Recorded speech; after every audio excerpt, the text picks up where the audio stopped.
Guys, welcome back to my channel and this is Krishna. কেমন আছো সবাই? আশা করছি সবাই ভালো আছো। আজকে আমি তোমাদেরকে দেখাবো আমাদের ফেসের পিগমেন্টেশন কিংবা হাইপার পিগমেন্টেশন কিভাবে আমরা হাইড করতে পারি। আমাদের আন্ডার আইতে এবং নাকের পাশে মাউথ এরিয়াতে অনেক পরিমাণে ডার্ক সার্কেলস এবং পিগমেন্টেশন থাকে, সেগুলোকে আমরা শুধুমাত্র ফাউন্ডেশন দিয়ে হাইড করতে পারি না। সো আমি আজকে তোমাদেরকে দুটো ওয়ে দেখাবো কিভাবে তোমরা পিগমেন্টেশনকে হাইড করতে পারবে। So let's get started. তো সবার প্রথমে আমি ময়শ্চারাইজারের জন্য পন্ডসের জেল ময়শ্চারাইজারটা ইউজ করছি, আর এটাকে আমি খুব ভালোভাবে জেন্টলি ম্যাসাজ করে দিয়েছি। আর এটাই কিন্তু আমি আপওয়ার্ডসে ম্যাসাজ করছি। এইভাবে যখন টেনে টেনে ম্যাসাজ করবে আমাদের ফেস টান টান হবে এবং ইউথফুল দেখাবে। তো তারপরে আমি প্রাইমার অ্যাপ্লাই করছি। প্রাইমারের জন্য আমি আজকে ইউজ করছি কালার বারের এই প্রাইমারটা।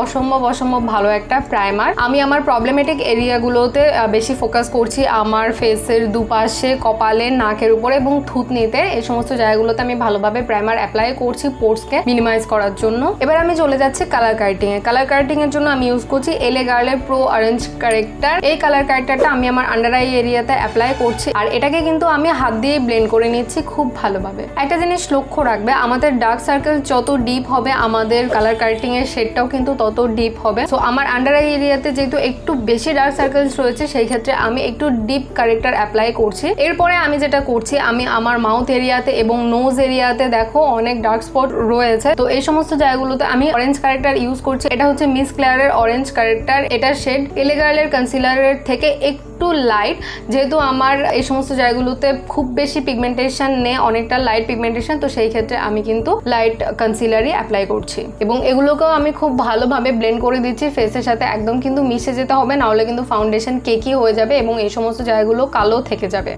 এরপর ক্রায়োলনের ট্রান্সলুসেন্ট পাউডারটা দিয়ে আমি যে সমস্ত জায়গাগুলোতে কালার কারেক্টিং করেছিলাম সেই সমস্ত জায়গাগুলোতে অ্যাপ্লাই করে নিয়েছি। এটা কোনোভাবে হোক মিস হয়ে গেছে, আমি এই ফুটেজটা নিতে পারিনি। সো এনিওয়ে, এরপরে আমি চলে যাচ্ছি পরবর্তী স্টেপে।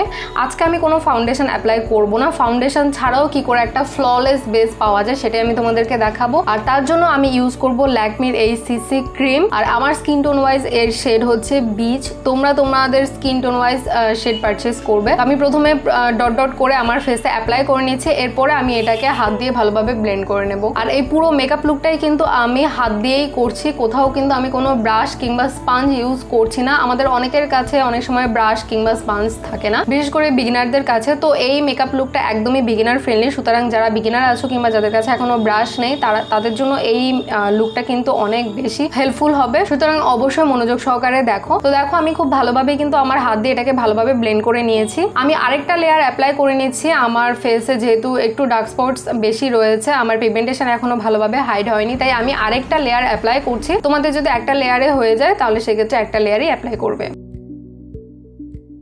আচ্ছা, এরপরে আমি চলে যাচ্ছি সরাসরি ব্লাশে। ব্লাশের জন্য আমি ইউজ করব আজকে শেয়ার সিক্রেটের এই ব্লাশটা। এটা হচ্ছে চিক এবং লিপ টেন্ট। অ্যাকচুয়ালি এটার আউটার প্যাকেজিংটাও খুব সুন্দর, তোমরা দেখতেই পাচ্ছ, এবং ইনার প্যাকেজিংটাও খুব সুন্দর। একদম ছোট্ট একটা কিউট পাউচে আসে, আর এবং এর সাথে একটা ছোট্ট মিররও দেওয়া আছে, তোমরা দেখতেই পাচ্ছ। আর এটা কিন্তু একদমই ট্রাভেল ফ্রেন্ডলি, তোমরা কিন্তু খুব ইজিলি এটা ক্যারি করতে পারবে। এটার শেডটা হচ্ছে একদমই সফট রোজ পিঙ্ক একটা শেড। এবার এটাকে আমি আমার ফিঙ্গার দিয়ে নিয়ে আমার চিকে অ্যাপ্লাই করে নিয়েছি। তোমরা দেখতে পাচ্ছ একটা লেয়ারে এটা আমার ফেসে অনেক সুন্দর ন্যাচারাল একটা গ্লো দিচ্ছে। এরপরে আমি আবারও আরেকটা লেয়ার অ্যাপ্লাই করে নিয়েছি। যেহেতু ব্লাশ কিংবা টেন্ট বেশি সময় ফেসে থাকে না, তো সেই জন্য আমি একটু বেশি করে অ্যাপ্লাই করে নিয়েছি, কিন্তু এটা খুব সুন্দরভাবে অ্যাবজর্ব হয়ে যাচ্ছে, মিশে যাচ্ছে। আমি কিন্তু দেখো একদমই কোনো স্পঞ্জ কিংবা ব্রাশ ইউজ করছি না, জাস্ট হাত দিয়ে আমি এটাকে ব্লেন্ড করছি। আর দেখো কি সুন্দরভাবে এটা ব্লেন্ড হয়ে গেছে। আর ঠিক একইভাবে আমি আমার অন্য চিকেও অ্যাপ্লাই করে নিচ্ছি। এরপরে আমি আমার নোজে এবং থুতনিতেও একটু অ্যাপ্লাই করে নিয়েছি, যাতে করে আমার নোজটা একটু কিউট লাগে।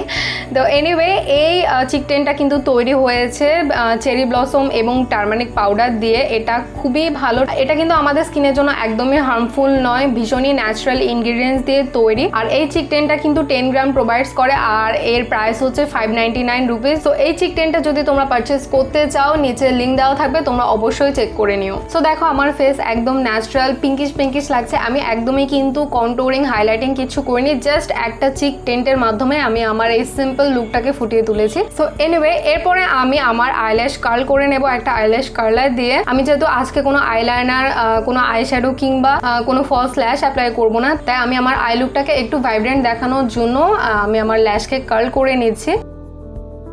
এরপরে মেবলিনের এই মাস্কারাটা দিয়ে আমি আমার আপার ল্যাশ লাইন এবং লোয়ার ল্যাশ লাইনে দুটোতেই অ্যাপ্লাই করে নিচ্ছি।